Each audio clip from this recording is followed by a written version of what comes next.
alaikum.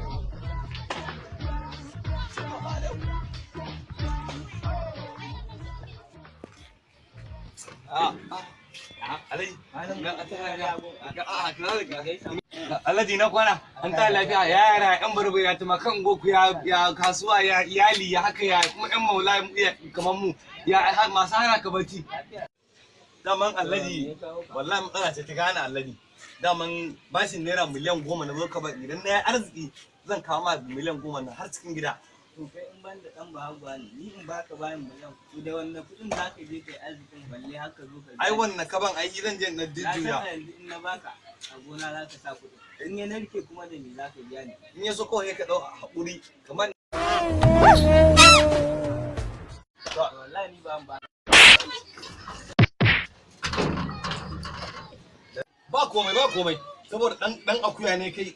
taya ga arzikin musamman ta ga arzikin fa kwana kake a makabarta karfe 2 da kake zuwa makabarta a kwana sai kai sati a makabarta sai ma to billahi ma kauce hanya zan yi